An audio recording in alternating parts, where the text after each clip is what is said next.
All right, thank you. We'll begin the 213th meeting of the Program Management Committee. Start with the roll call, please. All right, we'll note that all the trustees are present. Next item is approval of the minutes of the December 1st, 2020 meeting. So move. Second. All right, next item on the agenda is the Engineering Department agenda items. Good morning, trustees. You all have your packet there, and we'll be going over the agenda items for next Thursday's meeting. The first item in your packet should be the Bissell Point Wastewater Treatment Facility main substation switchgear and MCC replacement. This action will appropriate additional funds. These were planned funds for fiscal year 21 for an existing construction contract with Goodwin Brothers Construction.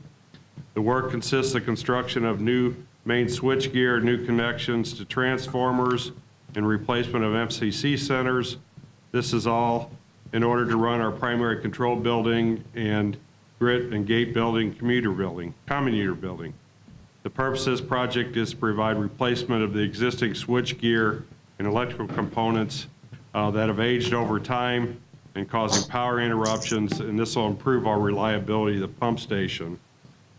This is the second appropriation. It's a supplemental appropriation of $4.6 million. Will bring the total appropriation for the project to $10.6 million and fully fund the remainder of the project. The supplemental appropriation that we are asking for is above what we had in the budget. It's $200,000 above what we presented in the budget supplement. This is due that during the excavation for some of the new electrical lines, keep in mind this is an existing treatment plant facility. We encountered some debris, probably left over from the original construction of the plant, that required us to use a different type of excavation, more of a hydro excavation. This slowed us down and caused additional cost to the district on the project. So therefore, we're appropriating additional $200,000 in order to complete that work. Are there any questions? All right, the next item is the Jefferson Barracks Tunnel project. This too appropriates additional funds on an existing construction contract with SAK Construction. This is a planned appropriation. We had one appropriation already this fiscal year. This appropriates the remainder of those funds. The work being done on this particular project is a construction of approximately 18,000 feet of tunnel, 7 foot in diameter, and replacing of several work shafts and elimination of several pump stations, the Martigny pump station, the Jefferson Barracks pump station. We're going to have a short presentation from Alan Mueller on this as well. We've had a lot of conversation over the last year. But basically, staff is recommending moving forward with SAK's proposal to complete the Jefferson Barracks Tunnel by switching the current tunnel to a 14-foot diameter tunnel bore machine, which will allow us to grout out in front of the machine. The appropriation that we're asking for today will allow us to move forward with the preparation of that 14-foot diameter tunnel bore machine and begin tunneling later this year and early next year to complete the project. This is a partial appropriation again for $26 million, which will bring our current appropriation to $120 million. We will have another appropriation in fiscal year 22, which will bring the total appropriation for the project to $155 million. At this time, in your packet, there's like a 2-sheet or a 3-sheet kind of summary of where we've been and what we're proposing that you can follow along. And at this time, I'm going to turn it over to Alan Mueller. Good morning, trustees. Morning, Al.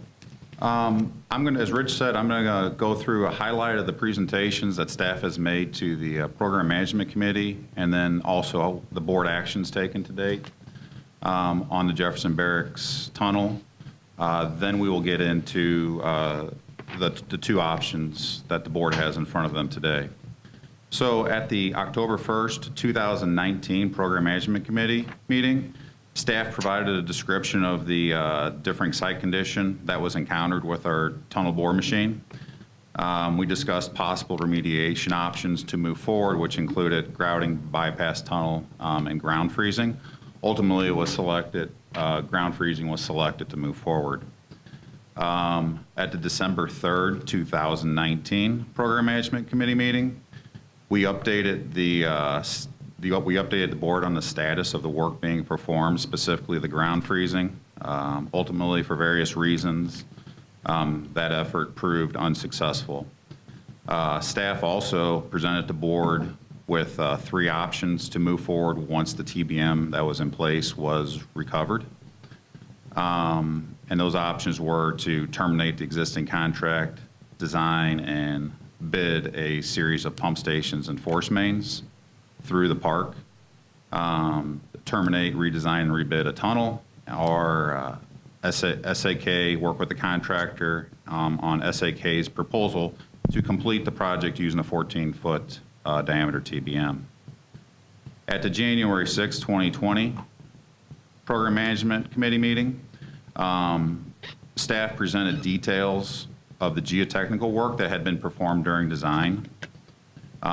Staff also confirmed that best practices were followed at that time, just giving a history of all the different types of geotech work and investigation that were done ahead of time.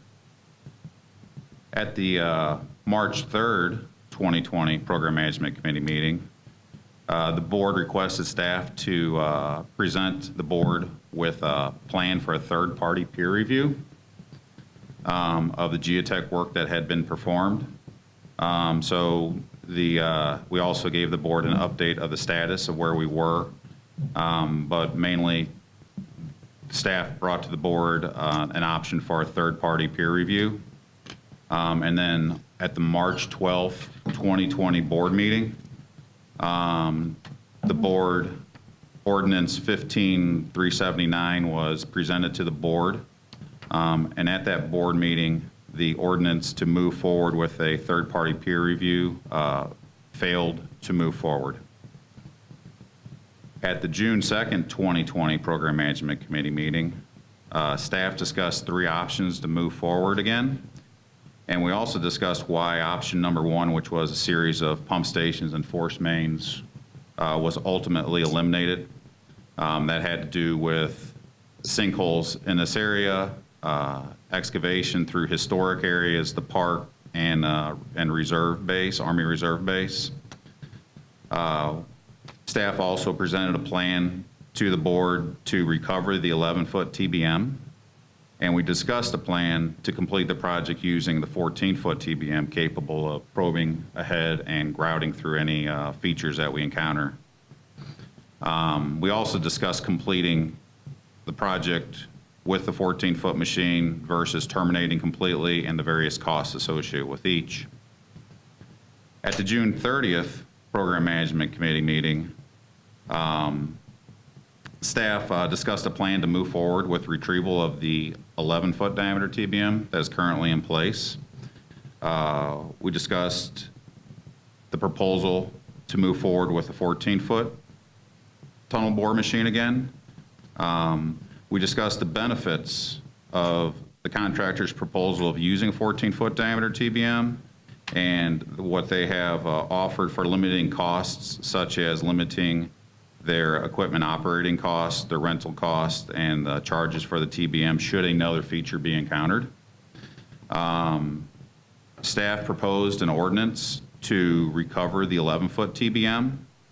And then at that board meeting, or that Program Management Committee meeting, excuse me, the staff told the board that we would come again in January to discuss the 14-foot, using a 14-foot TBM to finish the job. At the July 9th, 2020 board meeting, staff introduced an ordinance for intro and adopt of $29 million as a supplemental appropriation to the Jefferson Barracks Tunnel to recover the 11-foot TBM, and the board adopted this ordinance at the July 2020 meeting. At the October 27th Program Management Committee meeting, staff gave the board an update on the recovery of the TBM. We informed the board that we would be also coming back to the board in January again, and recommended moving forward with a 14-foot diameter TBM. And we presented the funding needs for the 14-foot diameter TBM versus terminating existing contract, redesigning, and rebidding.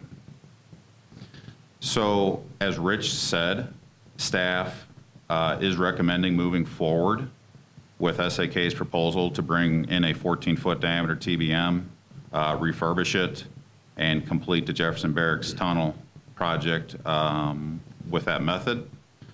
As Rich also brought to your attention here just a moment ago, we're bringing an ordinance forward here to appropriate an additional $26 million to move forward. This would allow us to refurbish the 14-foot diameter TBM and begin tunneling using that TBM in late 2021 or early 2022. And then a future supplemental appropriation of $35 million would be brought to the board in FY22 or 23 based off of the progress of work to fully fund this project. So right now there's two options. Option one, as you can see in your paperwork, is having the contractor SAK Construction bring in a 14-foot diameter TBM. The total cost of that would be $155 million. Option two is to terminate the existing contract, redesign, and rebid. The estimated cost of option two is $181 million.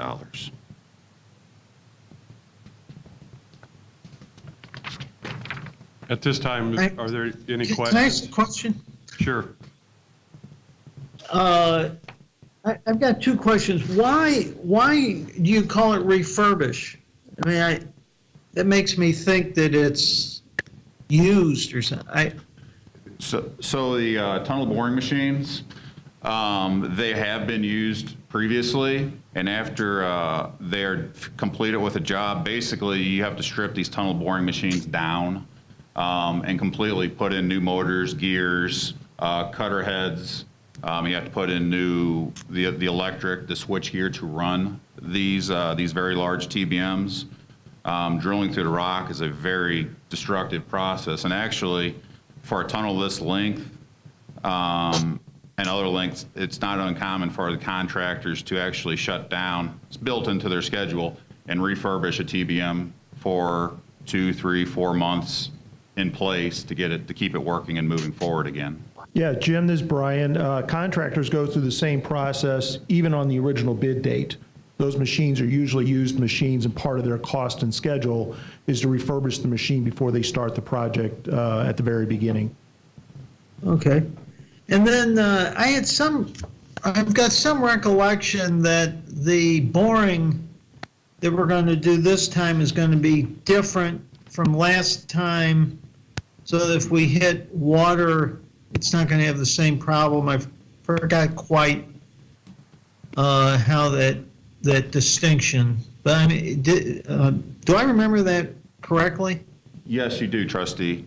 Well, should we put that? Shouldn't that be in there? I mean, what is the difference between the two borings, so that this lowers the risk of the water problems that we ran into last time? So I could describe the difference between the two tunnel boring machines. The tunnel boring machine, as proposed to be using, will be able to probe out ahead of the machine at various angles. So we would know ahead of time. The contractor will know if they were to encounter something similar again before they actually get to it. Those probe holes, those probes would also allow for grouting from inside the tunnel, which is a much more effective means of grouting on the existing actual alignment than trying to hit this feature from 200 foot above ground, possibly through other layers of geotech, through other cave type of areas, which is what we have here. We feel, the consultants feel, and the contractor feels, our design engineers feel, that this gives us a much, much better chance of successfully grouting from the surface, or sorry, from the tunnel alignment than it does from the surface as we encountered here. Well, I guess, number one, I assume, or can you confirm that this probing feature is in the contract with SAK? It is. Okay. And can we put it in the motion so that, there's something in the record that we approve this additional step to try to avoid what happened last time? Yeah, Jim, by some mix of both the write-up, which is permanent record, and the actual ordinance, we'll find a place to put it in there so it's by record. And I think it's already in there. Thank you. I have a question. Yes. So in addition to what you just discussed about the changes in the machine, what about the ground? Wasn't there, my recollection is that at the inception of the project, we knew we needed to go low because of the identification of these karst features pre-construction of the tunnel, and we didn't go low enough. Are we now going lower? So you're absolutely right, trustee. During design, we felt the design engineers, with the geotech information they had at the time, designed the tunnel alignment to an elevation that they felt was actually below these features that we've encountered, and they took an additional step of lowering the tunnel about another 30 feet, which they felt gave us a decent buffer. Obviously, we've hit this feature here, which has caused us to stop the process. What we're doing with the 14-foot diameter, using a 14-foot diameter TBM instead of the 11-foot diameter TBM that was currently being used and originally spec'd.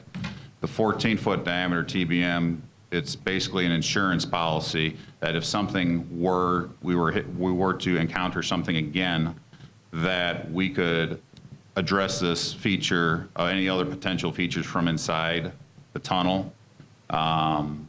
It gives us a much better chance of successfully grouting through the tunnel alignment if we were to encounter another one of these features. So that's the reason we're switching to the 14-foot diameter TBM from the 11-foot diameter TBM, which is not capable of doing the probing and the grouting ahead.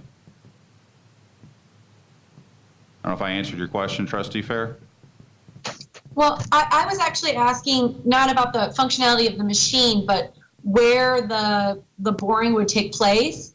Is it along the same sort of line as we were before, or are we actually going lower to try to avoid the karst feature? We are in the same alignment as originally designed. Trustee Fair, if you think about this, we're starting from the bottom end, and so it wouldn't be possible for us to go any deeper without pumping the water back up again. So we are set at that, kind of the invert of the pipe where the flow line will be. That is set, and we're not able to change that. Okay, and do we know if we will counter another feature? I mean, has that been identified, or we just don't know? So we have had our design engineers look at it again. They don't believe we will encounter another feature, but at the same time, we didn't know we were going to encounter this one. So there's no guarantee, although we don't think it's going to happen, there's definitely no guarantee. Mm-hmm. Okay, and then I have another question on these two options that you've presented. So I think there are obvious pros of going with option one, which are one, the reduced cost, and two, the increased efficiency of remaining with the current contractor. There may be others. But what in your mind are the pros, if any, of going with option two? Yeah, Trustee Fair, that's a process or a way that MSD always does work. We recognize we're a public entity, and when you run into a large change like this, you'll see the process as you see here. Staff will give you what we think is technically the next correct option. But being a public entity, there's always the issue of, is it appropriate to rebid and have other folks available to rebid this? And so we always provide those options whenever we have large changes like this to allow the board to go through the consideration you've gone through over the last 12 months. It's a driver because we're a public entity, and in some cases, the board can decide whatever that difference in cost is, that it's because we're a public entity, it is appropriate for us to rebid, and we want to make sure we offer that option to the board. Right, but what are the reasons that it might be appropriate in this instance to rebid, if any? It's a large number, and we want to make sure you have the opportunity to consider that. If, from a purely technical point of view, staff does not see a reason to go with option 2. Okay. Can I ask one more question? Is there any good reason to think through a contingency plan if we hit water again? Or do we just wait and see the circumstances? So, trustee, the contingency plan really in this case is using the 14-foot diameter TBM. So we can use that again, and I'm not trying to sound like a broken record, but we can probe 80 to 100 foot, up to 200 foot actually, ahead of us to see if we encounter water or we encounter a similar cave-like feature that we've encountered here. And if we do, we would stop progress, the mining progress of the TBM, and then we would use those same probe holes. We would probe a series of holes, drill a series of holes up ahead of us, and we would pump those full of grout. And the TBM, the 14-foot TBM we're wanting to use, the contractor's wanting to use, and it has been recommended, would allow us to then go ahead and grout that feature from the tunnel alignment without, digging a recovery shaft from the surface. So that the 14-foot TBM is the recovery plan, is the plan, the contingency plan, sorry. And the grout, I mean, you can pump enough grout that it basically is a substitute for solid ground, or? Yes. Okay. Yeah. Yeah, Trustee Singer, it is a methodology we successfully used in other tunnels in the past, and it's pretty much an industry standard. I have another question. So presuming that we go with option 1, I assume that there will be an amendment to the original contract with SAK, and I think that I recall there being some discussion about some contractual protections that were built in. Can you just describe those for us? Yes, Trustee Fair. So we have their written proposal, and in preparation, just based off of the options to move forward, staff and our construction manager, along with our design engineers, have been reviewing SAK's proposal, and some of those contractual protections are limiting the cost should additional water, another cave be encountered.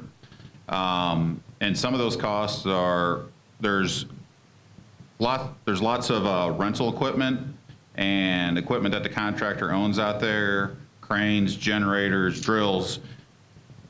Currently, under the existing contract that was bid, the district would owe additional costs for those rental costs as we're trying to get through any unknown feature.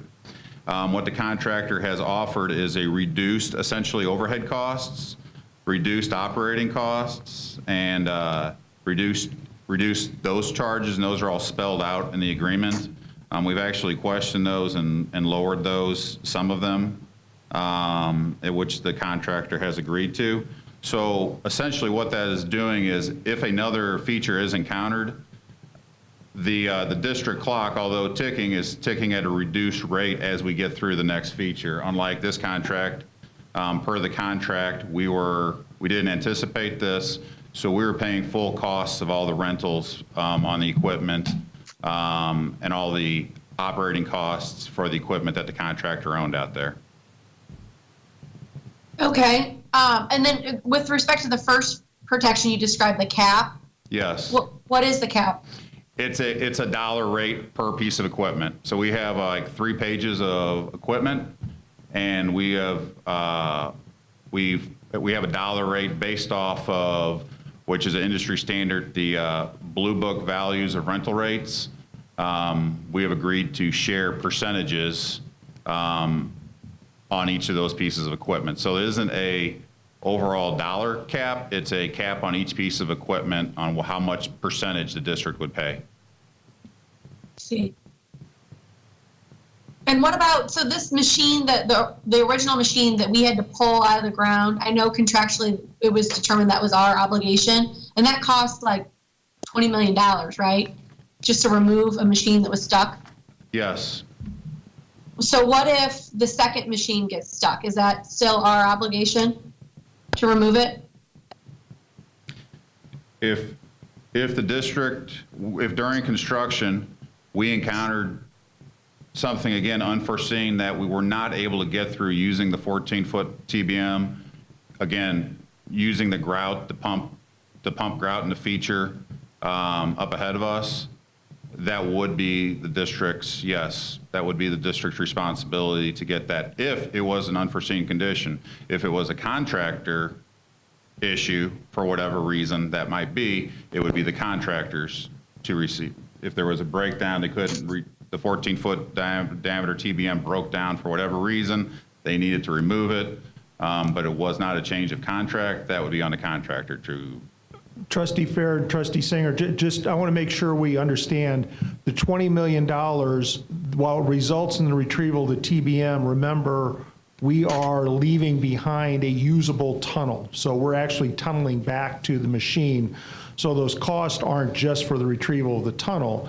We are actually retrieving of the tunnel boring machine. We're actually constructing a tunnel past this feature that's then usable for stringing pipe and putting the tunnel in. So we oftentimes say the 20 million is just to retrieve the machine, and that isn't what that cost is entirely for. We're also building a tunnel through the feature that we currently run through. You know, is Trustee Fair finished? I'm through, yes, thank you. If in the future somebody wants to look back about this decision, I don't know if there's litigation or publicity, whatever, is it clear? I mean, one of the impressions I have is that SAK made these concessions to lower the cost below what we think it would have been if we had to put it out for bid. And, you know, that was made option one more attractive. Is it clear in the minutes of the committee or the board? Is that clear? So if somebody wanted to go back, they could find it. So If Jim, not, I'm sorry. I think it should be. So Jim, we'll go back and check. I know it's been discussed at multiple committee meetings what those changes were. Just understand the characterization of the difference in price being these things that SAK has given us is actually a minor portion of the change in cost. Remember, if we change a contractor, we're going to pay for a new demobilization that wasn't in the original program cost. We pay for a new mobilization of a new contractor coming in.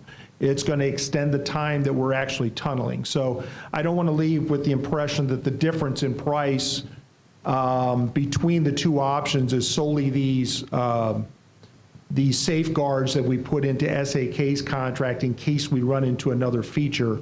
There's a lot of cost just associated with us changing contractors in midstream of the project. So I think Alan did a great job and the right thing by trying to, hey, if we run into this again, let's figure this out. And SAK, working with Alan, they've come up with an acceptable solution. But the cost there isn't solely just because of that. There's other costs we'd see if we had to go to the expense of bringing another contractor in. Well, but those concessions were points that have been brought up through the last year and a half or so, and I mean, it certainly made an impression on me. And I just want to make sure that there's some type of record of it. So we'll go through and we'll make sure, I know it exists, and maybe what we can do is go ahead and cite those things. We'll find the right place and let you know whether it's in the meeting minutes, whether we provide formally the board a copy of the change order with all the language. And we'll figure out some way to make sure. There is documentation now, but let us make sure we pull it all together in one place, and we can make sure that happens. Thank you. Any other questions before we move on? All right, thank you. The next item on the agenda is Louisa and Arsenal Pump Station upgrades. This action appropriates funds and authorizes us to enter into a construction contract. The work to be done consists of replacement of pumps, valves, and associated electrical components to maintain our existing level of service at those two pump stations. The purpose of this project to upgrade and rehabilitate two aging pump stations that have reached the end of their useful life. The district received 4 bids for this project. The low bid came from Tarleton Corporation. The bid was below our designer's estimate. Our appropriation of $4.5 million is above our budget amount. There's some additional cost during the design of the project. We identified some additional equipment replacements that needed to be done on the project over when we did the preliminary of the project. And we did not include bypass pumping costs during the preliminary, so those costs were included in the final bid documents. So our appropriation of $4.5 million is above what we had in the budget. Tarleton Corporation has committed to almost 30% MBE participation on this project, which exceeds the 17% goal for this particular project. All right, moving on. It's the Larkwood, Jaywood, Sparrowwood bank stabilization. This action appropriates funds and authorizes staff to enter a construction contract. The work to be done consists of construction of approximately 475 feet of modular block wall and natural channel stabilization. The purpose of this project is to alleviate yard erosion along Larkwood and Jaywood Drive in unincorporated St. Louis County. The district received 7 bids for this particular project. The low bid was from 2 Alpha Contracting LLC. The bid was below our design estimate, and our appropriation of $560,000 is below the budget for the project.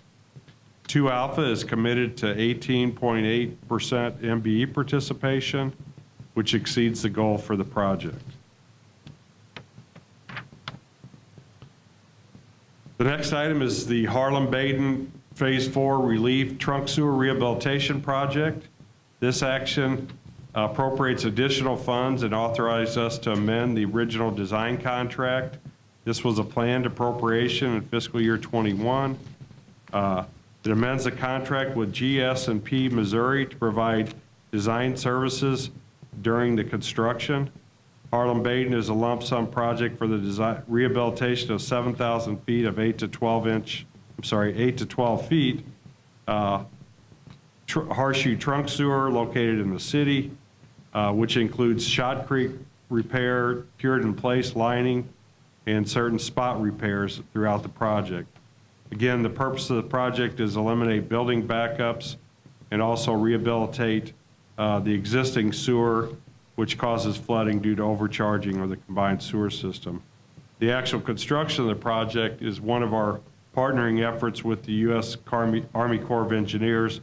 The district designed the project, the Corps is constructing it, and this is for our consultant to work with the Corps during the construction. This appropriation, $50,000, is equal to what we had in the budget for the project. All right. The next item is Louisa and Arsenal Pump Station upgrades. This is for a design supplemental. This appropriates additional planned funds and authorize staff to amend a design contract with our designer, Donahue and Associates. Again, it's for the post-design services, the construction services on the project. This project consists of the There's a lump sum cost for design and preparation of the construction documents to modify and rehab the existing pump station. And again, the purpose of this project is to extend the useful life of the existing pump stations and provide safer work environment for our staff. The appropriation of $300,000 for construction phase services equal to the proposed funding presented in the CIP. Construction phase services again include review of shop drawings, submittals, and general questions that come up during the construction of the project. Donahue, the original commitment for this project was 30.29% MWB participation. On professional services, there are no goals. Right now, with this particular amendment, they anticipate just over 31% MWB participation on the project. The next project is a project for Scada system upgrade and improvements. This action appropriates funds and authorizes staff to enter into a design contract. The design contract is a 1 year with a 1 option year with EMA. The Scada system project has been identified in order to design modifications to existing wastewater treatment facility and pump station. Scada, which is basically the control and data acquisition equipment that runs those facilities. The project is intended to provide real-time visibility and control for the operation of selected facilities and processes. This project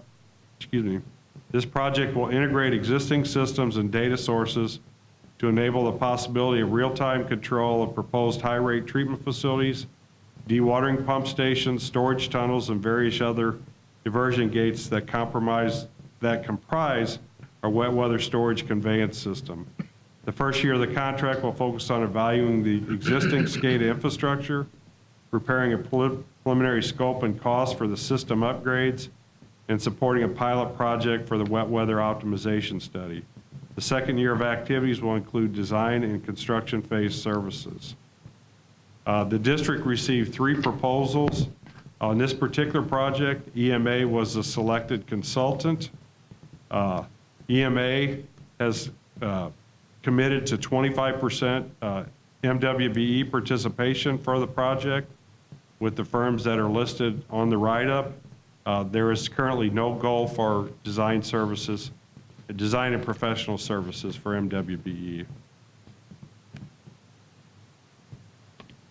The next item is the OMCI Stormwater Infrastructure Improvement Designs. This action appropriates funds and authorizes staff to enter into a design contract. It authorizes the district to enter a design contract with HR Green to provide the services for the design of a total of 10 projects within the different OMCIs. These are the dollars the district turned the OMCIs back on. I'm sorry, there was 9 potential projects. The construction cost estimate for all these projects combined is a total of $3.7 million. The projects are listed on the write-up. Our appropriation of $1,405,000 is $595 above what the total presented in our CIRP. This is for a couple reasons. One, we added some additional costs where we had funding available for the design of additional projects, and the existing projects we had identified during the preparation of the preliminary. Several of the project scopes expanded. During that was after we had prepared the CIP.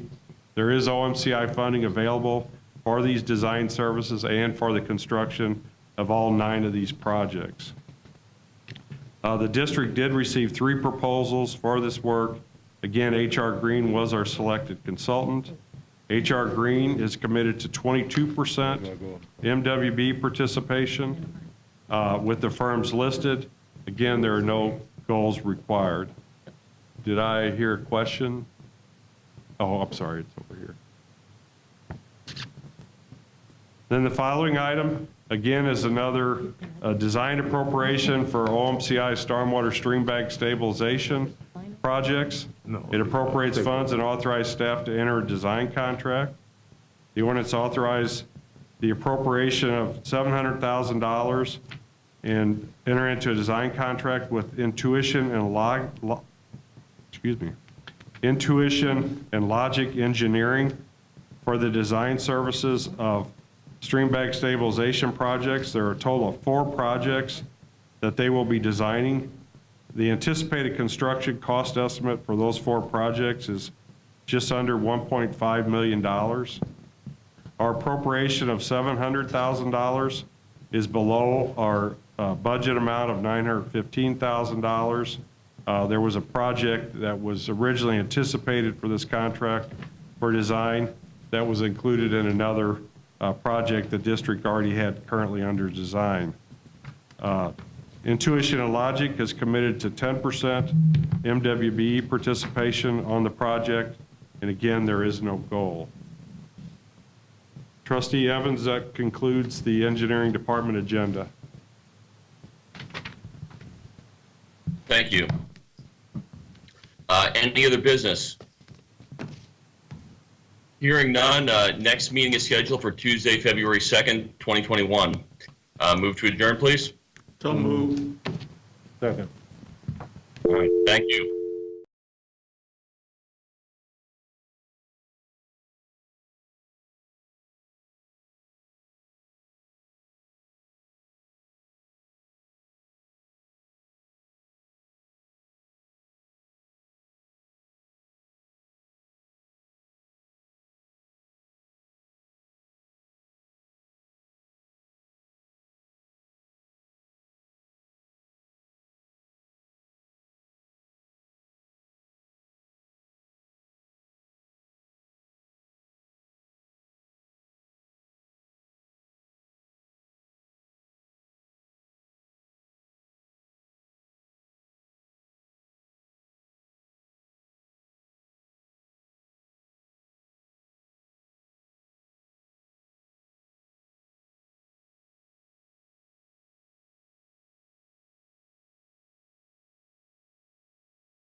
To the 262nd meeting of the Finance Committee of the Metropolitan St. Louis Sewer District. Can we please have a roll call? It will note that all trustees are present. Great. Motion for approval of the minutes from December 1st, 2020, please. So moved. Second. Minutes are approved, and we'll move on now to the 2020B bond issuance. All right, thank you. We have our municipal advisors, Bethany Pugh, Matt Schnackenberg from PFM, and Tiana Pooler from IPA. They are going to walk through the presentation that you have in front of you titled Wastewater System Improvement Revenue Bond Series 2020B. And so it's a recap of the bond issuance that we did last month to raise money for upcoming capital projects. Matt, are you leading this? Bethany's going to kick it off. All right, Bethany, take it away. Great. Good morning, Tim, and good morning to everyone. Sorry we're not able to see your faces this morning, but look forward to doing that at some point in the future. But we are very happy to be able to communicate to you the great success of the 2020B bonds. As Matt and Tiana will discuss in greater detail, this was a competitive issuance. And this is, I think, one of the first competitive issuances that we've done. I think the last one was in 2012 or thereabouts, so it's been a while. And they are strategically valuable to incorporate in as a method of sale within your debt strategy. There was a great market attention to this transaction with 11 bids received and very competitive rates. We believe among the lowest, if not the lowest, credit spreads, kind of cost of your credit that you've ever realized in the marketplace. So extremely successful transaction, and we think a great benchmark for going forward as it relates to pricing performance on future transactions of the district.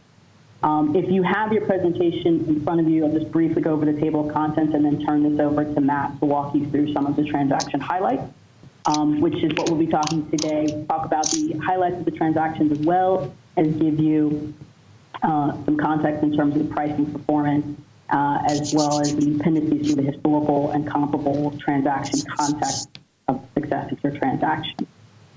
So with that, I will turn this over to Matt Schnackenberg. Yeah, thanks, Bethany. I am on slide 4, transaction highlights. So the district received about $157 million of project funds, and those are going to be used for a tunnel, treatment plants and pump stations, and then collection system improvements. As you have traditionally done, issued 30-year level debt, 30-year level debt service, and that brings us to a final maturity in 2050. And then the next slide, these are just some highlights.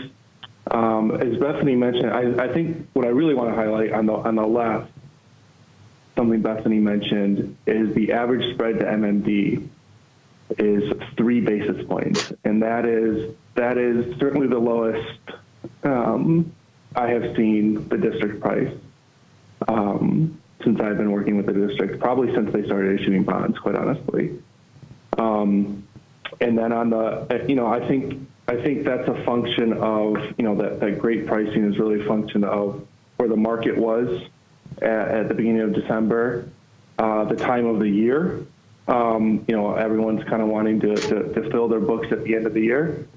And then also, as you can see from the table on the right, it's just a function of the high interest that the district has from bankers. As Bethany mentioned, you received 11 bids. And I think a couple things to highlight here. The spread between JP Morgan, the winning bidder, and their cover, Piper Sandler, was very tight. I don't know that I have seen that tight of a spread between the winning bidder and their cover in the 15 years I've been doing competitive sales.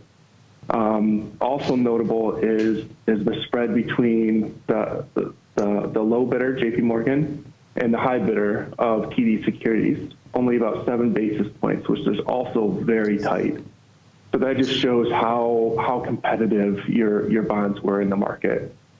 One other thing I do want to highlight is down below you can see Strada and Academy Securities were also in with JP Morgan in their bid. And Academy is a disabled veteran-owned business and an MBE, and Strada is an MBE. So just thought you might find that interesting. At this time, I will turn it over to Tiana. Good morning again. If you can forward to page 7, just to give a little bit of context for the rates that we've been talking about today, is a slide that goes back to 2004 to our current sale in 2020. And you can see that not only are rates low in general, they're well below what the average 20-year MMD is, which is what that orange line is. The blue line represents what the 20-year MMD has been at the time of pricing.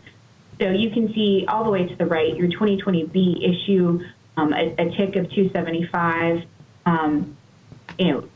Your average rate here is quite a bit lower than what you have received historically.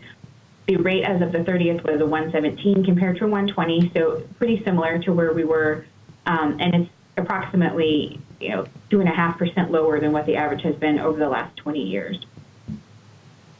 I think moving on to page 8, we talked a lot about the market working in your favor on the day that we priced, but the other thing, of course, that weighs heavily into your pricing outcome are your stellar ratings. Your AAA rating by Standard & Poor's, a AA+ by Fitch. Both rating agencies recognize your management, your liquidity, your strong coverage, and that despite the capital program that you've undertaken, your rates are still affordable. So Moody's, Standard & Poor's and Fitch have great things to say about you, and you can see that the market receives you well, as Matt mentioned.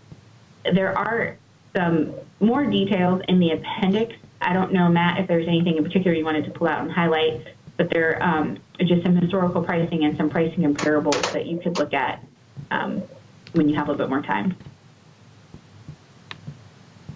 Yeah, nothing specific from me. Just again, when you do have some time, might be interesting to go through and look at. Okay. And I think at this time we can open it up to any questions. Any questions from any of the trustees on the transaction?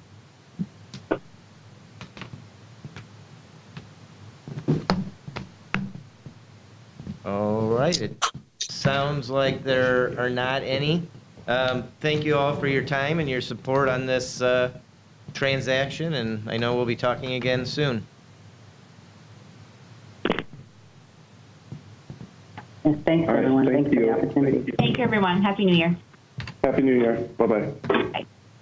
All right. Trustee Fair, is it okay if I continue with the agenda? Yes. Okay. Next item is the portfolio update. That's the 4-page grid that we see every month. We see a big change in the portfolio this month because of the transaction we just talked about. Also, we started receiving property tax receipts. Those start coming in at the end of the year, and we'll see some more coming in here at the beginning of the year, too. So our total portfolio balance is about 180 to 185 million higher, I believe, than it was last month. That led to a big drop in our yield to maturity because rates are so low. As we talk about every month, our portfolio yield to maturity is a combination of investments that we've made over the last year or two. The market has been dropping, so we still have some investments that are higher than the market. That's why we're higher than the overall benchmark. But this new money that we put to work, since most of it is project funds, it's invested over a pretty short period of time because we expect to use those funds over the next year. So that brought the yield to maturity down, I think at least 20 or so basis points. It brought the weighted average maturity down also just because it's a big chunk of money that's invested for a short period of time. So the weighted average maturity also dropped a little bit. We're still investing in the same things, high quality, treasury notes mainly, also agency notes, a little bit of commercial paper, well inside all of our limits, so we're well within policy on all of these. In the bottom left on the fund summary, you can see that the project funds have 156 million. We had used up previous bond project funds, so you can see the yield to maturity there is only about 13 basis points, which is in line with the benchmark, although the weighted average maturity is very low. Maturity distribution you can see graphically on the bottom right, and most of our funds right now are in the 0 to 5 years. We're probably pushing some of that out a little bit in the coming months, but that will also get used up as we spend on capital projects and some operations. Any questions on the operating fund portfolio? All right, hearing none, we'll move to the last item on the finance agenda, and that is infiltration inflow cost allocation services, and we have Bruce Litzinger from the engineering department to talk about that. Yes, thank you. Hello, I'm Assistant Director of the Planning Division and Engineering Department. Here to talk about Agenda Item 52. It's the infiltration and inflow cost allocation services. These are professional services, and what we're asking for is authorization to enter into a consultant contract to update the inflow and infiltration cost allocation study report from 2005 that was to utilize a new report for the fiscal year 23 wastewater rate proposal. The last wastewater rate commissioner's recommendation report stated that the infiltration and inflow allocation used in the district's rate model of approximately 60% to volume, 40% to customers merits further evaluation. And in November of 2019, in a letter to the Rate Commission, the chair of the MSD Board of Trustees stated that MSD is committed to performing a new I&I allocation study prior to the next rate proposal. And this authorization will initiate that effort, and it's funded out of the operating department budget. Are there any questions?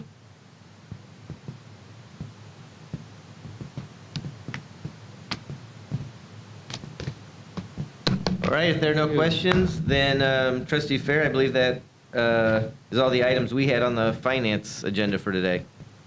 Okay, the next meeting is tentatively scheduled for Tuesday, February 2nd, 2020. And do we have a motion to adjourn? So moved. Meeting is concluded. Thank you.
Wilson, we're ready when you are.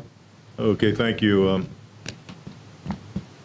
like to welcome you to the Stakeholder Relations Committee meeting of the first one of 2021. Happy New Year to everyone. Can I get a roll call, please? Yes, we'll note that all trustees are present. Thank you. Thank you. There are no comments by the chair. Apologize for the late, for us being a bit late with the minutes for the December meeting. So I'd ask you to take a quick look at them, and if you see anything, bring it up during the motion, the processing of the motion. And I'll wait 10 seconds, 20 seconds for the, and ask for a motion for approval of the committee minutes of 1st of December.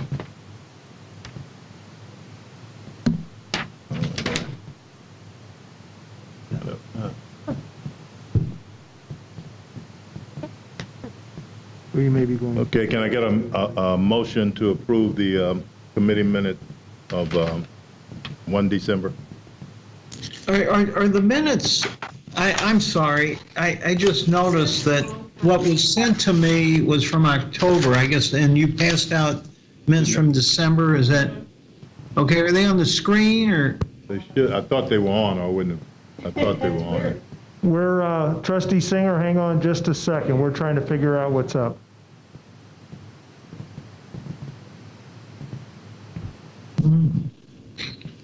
The Russians.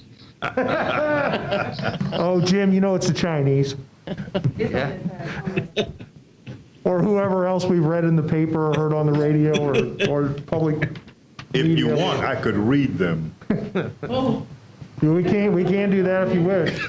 Pardon? Trustee Wilson, that would be great if you volunteered. That would be Okay, I helpful. will read the minutes and then ask for the motion. Oh, okay. Okay, Stakeholder Relations Committee meeting minutes, December the 1st, 2020. The Stakeholder Relations Committee met at district headquarters on Tuesday, December the 1st, 2020 at approximately 10 o'clock. Those present at the meeting included Chairperson Wilson, Trustee Yates, as well as district directors and staff. Participating by video call were Trustee Evans, Spear, and Singer. Chairperson Wilson called roll, had no further comments, and by motion of all trustees, approved the minutes of the October 27, 2020 Stakeholder Committee meeting minutes. First agenda item was a discussion by Tracy Coleman regarding an ordinance for corporate medical services. This action provided an administrator and service provider for the district drug testing and other medical services. It is ordinance number 15598 on tonight's agenda. The next agenda item was a discussion by Tracy Coleman regarding an ordinance for the district's compensation plan. Upon ratification of the AFSC, ME, and SEIU contracts, this action will update schedules A and B employees' salaries and wage grades. It is ordinance number 15599 on tonight's agenda. The next agenda item was a discussion by Susan Meyer regarding an ordinance for a lease amendment. This action will authorize the district to lease additional district-owned property. It is ordinance number 15597 on tonight's agenda. The meeting was then adjourned at approximately 10:15 by Trustee Wilson. The next meeting date is tentatively scheduled for Tuesday, January 5th, 2021. If there are any, I'd entertain a motion for approval of those minutes. So moved. Second. Okay, thank you. The minutes are approved. Okay, the next item, Ms. Meyer will, presentation by Ms. Meyer. Good morning, everyone, and Happy New Year. The first detail sheet in your packet is proposed resolution 3630. It's a resolution that'll be on the board agenda authorizing the district to enter into the first one-year renewal term with Kina Iman. Kina is our state lobbyist. Last year, we entered into a new contract with her. The contract was a one-year contract with 4 one-year options. This resolution authorizes the first option year of those 4. Are there any questions? Okay, thank you. Okay, thank you, Ms. Meyer. The next item will be, Mr. Hadley will discuss a resolution for contract renewal for website maintenance services. Good morning, trustees, and Happy New Year. So the resolution I have is number 3628, and it's a website redevelopment. And this is a contract that we have with Dovetail, and this is a renewal of the second year of a 3-year contract that we have with them.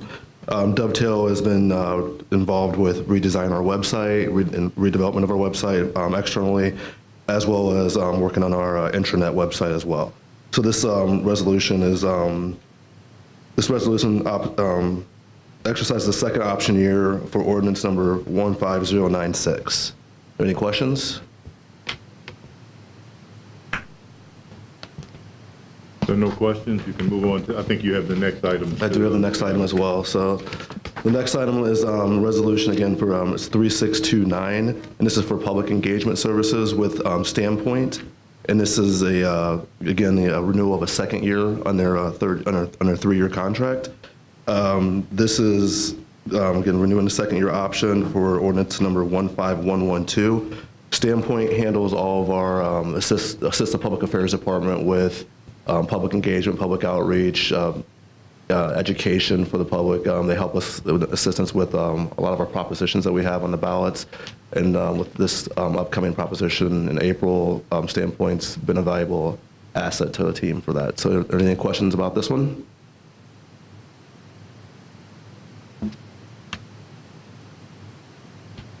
Okay, thank you, Mr. Hadley. Okay, we're on to item number 7, and that'll presentation by Ms. Keenstra regarding IT security review. Excuse me, trustees, if you don't mind, I'll give you a quick introduction. Jenny Kinstra is the Assistant Director of IT, and this security update is a follow-up to the board meeting in September where we had an audit committee finding on a penetration audit, and the board raised some concerns they'd like to further dive into our security practices. So Jenny Kinstra has prepared a presentation on our security practices of the district. Okay, thank you. Jenny? Good morning, trustees. Appreciate this opportunity to give you an overview of our security program.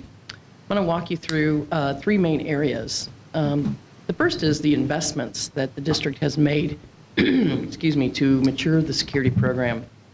These are items that have come before the board and have provided the necessary funding to mature our security program.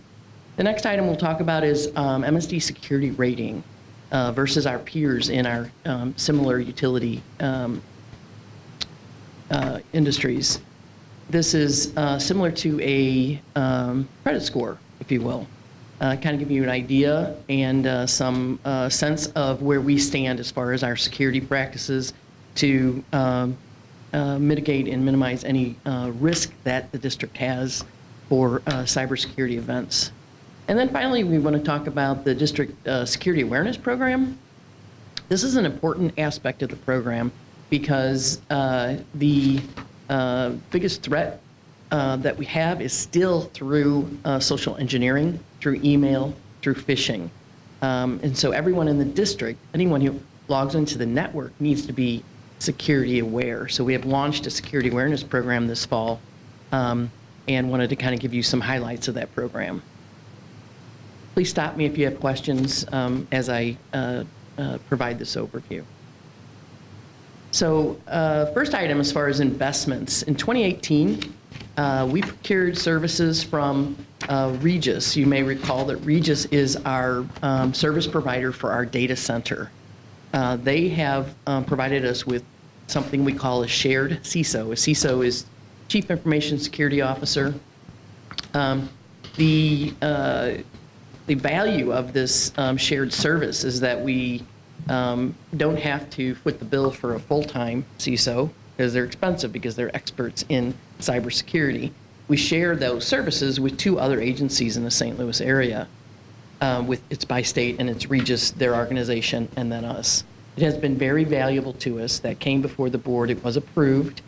And then to kind of give you an idea what the shared CISO provides for us, as we have new vendors come through to provide us with technology and services, we do security assessments to ensure that as our network connects with those vendor networks, that their security status or posture is as good, because once you connect networks, then you kind of share those risks together. We also have now developed a security incident response plan. That's a very important element of a mature security program, so that if an event happens or you identify something that you think is a security event, you have the roadmap, you have the plan to act and act quickly, because sometimes time is you're not going to have a lot of time, especially if it's a ransomware attack where your systems are being encrypted and taken down for ransom.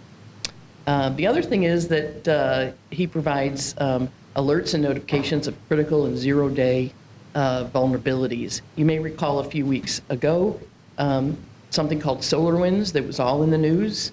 That is something that he was ahead of that because of the resources that he has access to that provided us with an early view of that to look at our systems and determine, fortunately we were not impacted. We did not have that risk in our environment. But that's kind of the value that the CISO provides to us. And the other thing is we frequently, as we look at our infrastructure and we make our plans for what are we looking like for the next 3 to 5 years, and we're talking about, are we going to be in the cloud? What's our mobile technology strategy? He's part of those conversations to help us look and ensure that our infrastructure is secure, that we don't, as we change the infrastructure, that we don't open up gaps that would cause us problems. Any questions there? Okay, the second item is about additional investment. In 2019, we added a security specialist to our pay plan. Previously, we did not have dedicated individuals that was their job day to day to look for malware, to look for security problems, to mitigate, to minimize, and proactively prevent those issues. So in 2019, we added that to the pay plan. We now have 2 dedicated resources that's their job day to day, weekends too, to look at and ensure that any alerts, any monitoring, any information from our security systems is handled and managed.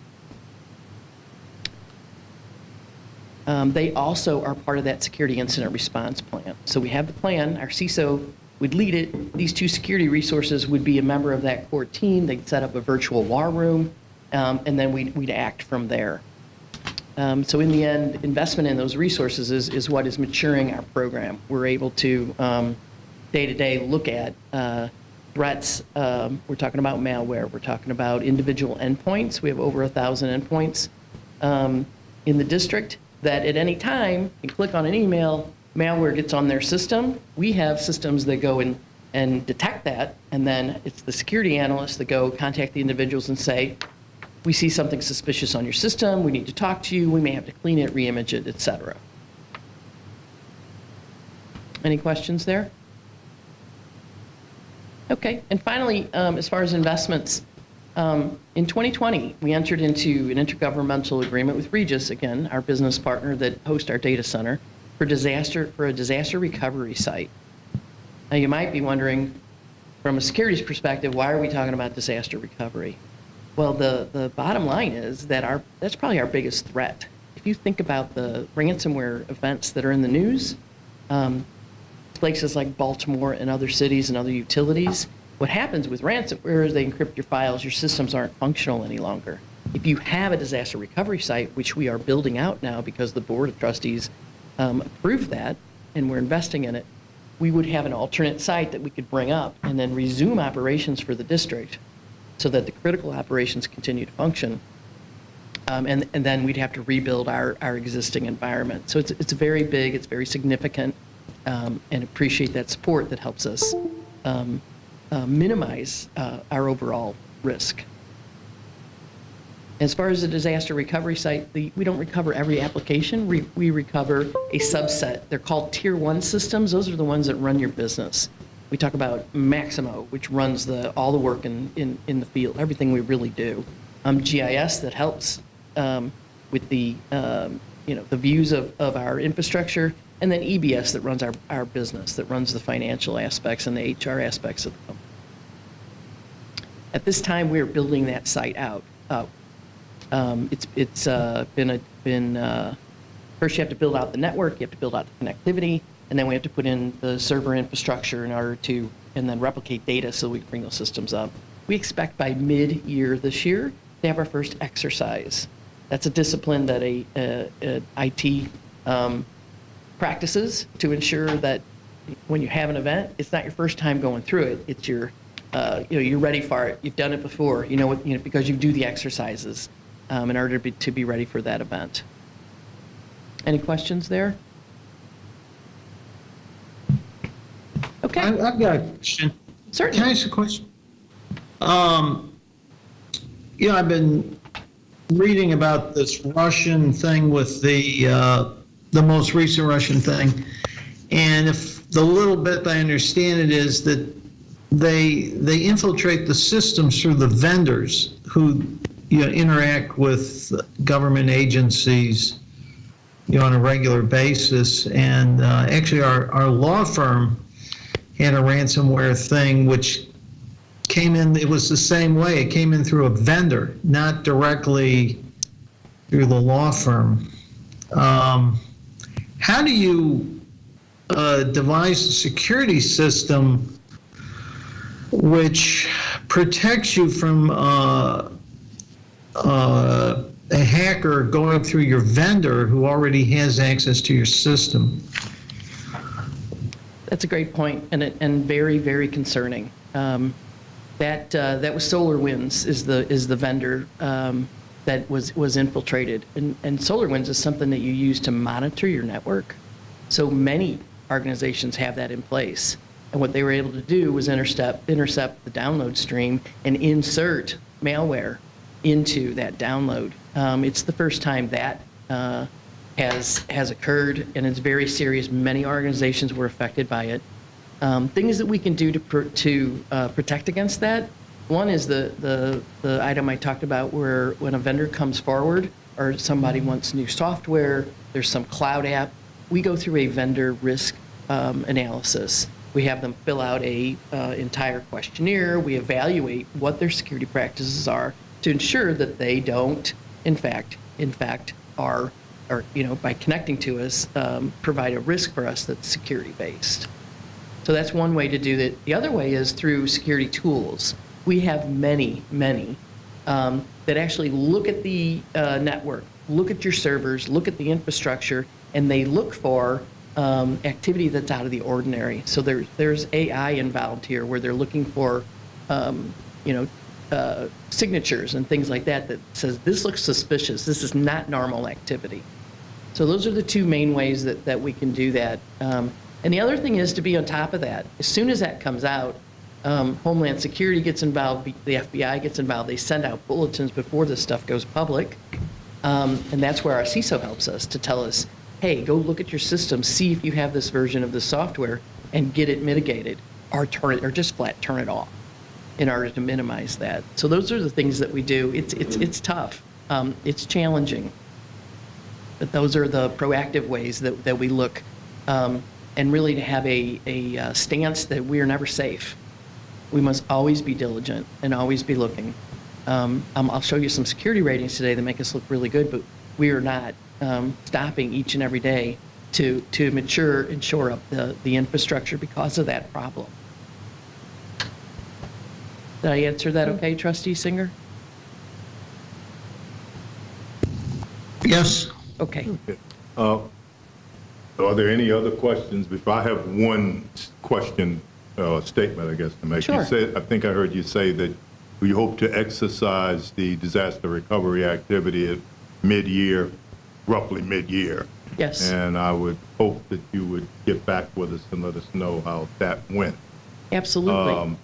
One of the things that Trustee Singer addressed was the notion that how do we keep up with the vendor act or vendors or vulnerability with respect to our networking system, because they're outside generally of our control. And if we don't have this kind of cooperative work through the security community, then things can happen that we are unaware of until it's too late to stop it, so to speak. But I would hope you would just kind of keep us informed. I'm fairly interested in that particular aspect because, well, I have some background there, and it's old, and I'm interested in what we're doing here. So I appreciate we'll definitely follow up.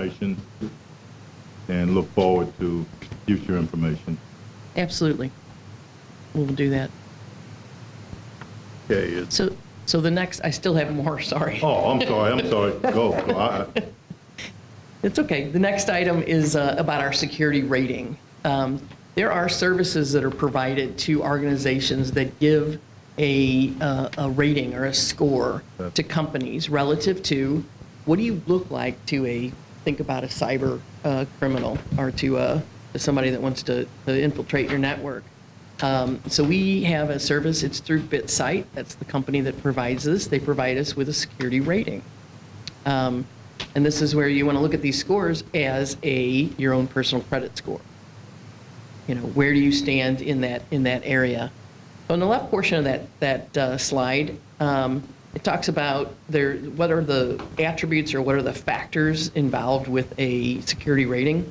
10% of it is is user behavior. What websites do they go to that could be malicious? We have a lot of controls that pare down what websites our individuals can go to because they're known to be malicious. They're known to be putting malware on systems and things like that. So we have those systems and controls in place. The other 35% is, I think that's the diligence, and that's really what we can do proactively as an IT organization as far as best practices, standards, to implement those things that will reduce the risk. And then lastly are those compromised systems. That makes up the three factors that make up the rating. If you look at the slide on the right side, or the box on the right side, you'll see our compromised systems. We're all A there, which is good. It means we haven't had any events. Some of those are, we're required to report them publicly if they would occur, especially if it's a data breach. User behavior, we're doing well.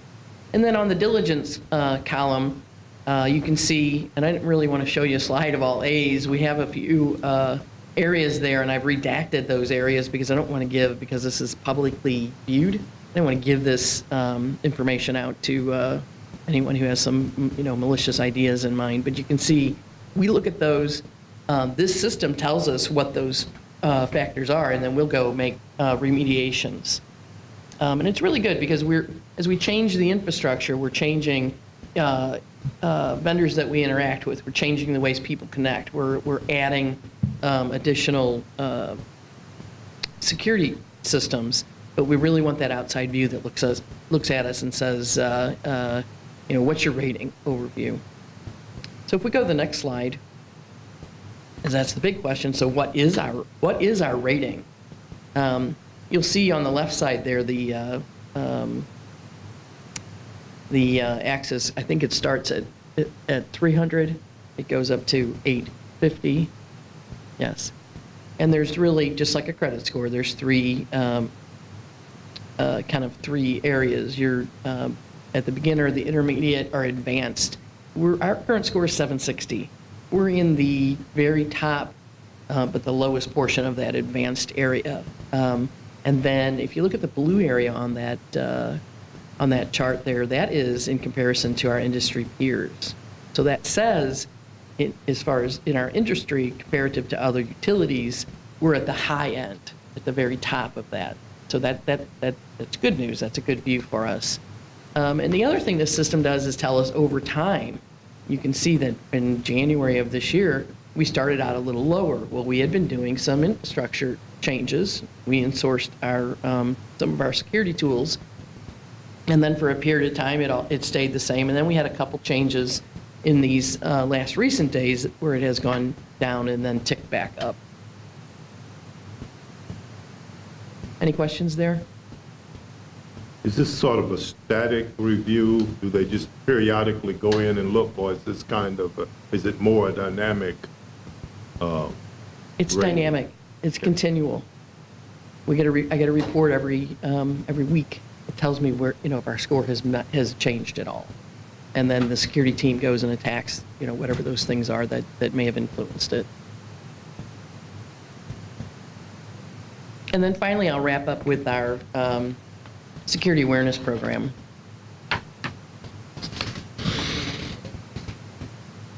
Wherever that slide went.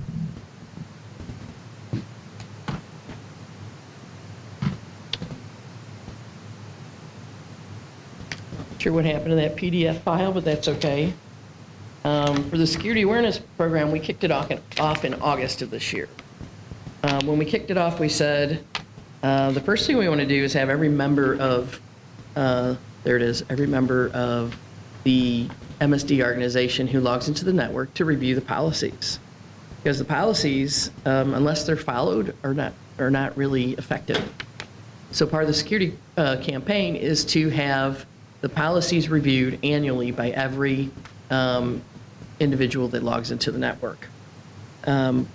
We also have digital and graphic communications that are on the communication boards around the district, and then there's posters as far as malware and phishing, so that people can read those, see those, and be more aware that those threats are there. We also implemented a security awareness system. It is a system that helps us provide A, education, but B, perform phishing exercises. Phishing exercises where you craft emails that look like what a malicious email would be. You send it to your individuals in your organization, and then you determine if they click on it, you say, hey, you've been fooled. This is what a phishing email looks like. And then we have to send them to training so that they can better be more aware of the phishing emails. So we've begun a phishing exercise, and that is planned. There's one in progress. I'm going to show you some stats as far as where we are with the most frequent phishing campaign that we kicked off this year. Before I go into that, though, I did want to show you this slide. There you go. And it's why our phishing exercise is important. You know, for so long, email has been the source of malware into organizations since, you know, and Trustee Wilson, you may, you know, back in the 80s, that was, you know, when the love bug virus or whatever that was that first came out. That was email. They take email systems down. It's still true. It's still true. So I want to show you this picture of how many emails actually are destined for MSD on average per month. The bulk of that, you see the purple area, that is caught by another service that we subscribe to. It's called Proofpoint. And what they have is it's AI that looks at emails and says, this is probably malicious, based upon the signatures and also based upon what's known in the field. So somewhere around, I can't see that completely, but 84% of the emails that are destined for people in the district are caught by that system. Then there's a small slice for spam, which is really unsolicited. We don't want it. They're trying to sell you something, and we don't want that in our organization. That other, the green slice there is a real email that comes in each month. That's really business email. So that's around 225,000 of the 1.8 million that come in through that service. So it doesn't come into the district. It goes to Proofpoint servers. They filter it out. And then what comes into the district are only those emails that aren't malicious, that are of real business need. Any questions there? Okay, and then I'll wrap up with our phishing campaign results. So we kicked off this phishing campaign. It's not very interesting as a chart because it says either you clicked on it or you reported it. This will be more interesting the more we do this. But on the right-hand side there, you'll see that we sent out 367 emails, and of those, we had 60 people click on the email. They looked at it, they read it, and went, oh, I better do that. And that's the point of the exercise, to get them to look at it and look at it again and don't click. And then we have a reporting mechanism in place, and we had 40 people look at it, not click on it, but send it over to our mailbox for potential phishing, potentially malicious. And then it gives us a score of what our phishing proneness is, if you will, and it's about 15% for this campaign. Like I said, these are early results from this current campaign. It'll get more interesting as we do this over and over. The important part is that's part of security awareness. It's to not trick people, but it's to help them become more aware, to look at the emails, don't click on them, because that's how credentials are taken.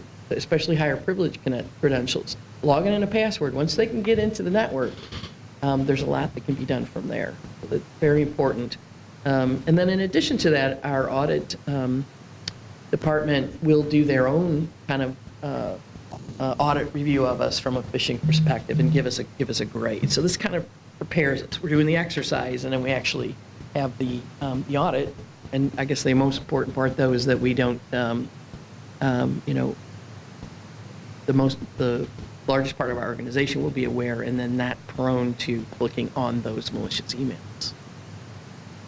Jenny, I want to tell you, I appreciate yesterday you sending me an executive director specific phishing email. I was impressed. Thank you. I'm glad I answered correctly, so I appreciate that. Yeah, can I ask a question? So even I guess I personally never understood that clicking the email is a security risk. I thought that you don't download the attachments, but you're not even supposed to open the email? Yeah, thank you for asking that. It's really, you can open the email, but if you click on what's in there, that's what's being recorded. You open it and it says, oh, we need your login and password, so click here, click it. Yes, absolutely. So 60, on that report, 60 people clicked the attachment? Is that? Yes, out of 367 that were sent out. So that's not good, right? They shouldn't have done that? Right. And that's why we're you know, have this in place and trying to make people more aware. It sends them, because this is an exercise, it says, hey, sorry, but you've been fooled. Here's some training, and it's 5 or 6 minutes. Look at this so that you can more readily recognize what is or isn't, you know, valid. Okay. Thank you for your time. I appreciate your questions, and we'll certainly keep you up to date. Thank you for the information provided. Are there any other questions, any other issues that we think needs to be brought up, new issues that need to be brought up? If No, not, sir. I'm sorry. No, sir. I'm sorry. I said no, sir. Yeah, if not, I'll entertain a motion for adjournment. So move. Okay, again, Happy New Year, and as you know, this is the pleasure of my life. Have a good day. Thank you, Trustee Wilson. Thank you, everybody. Thank you.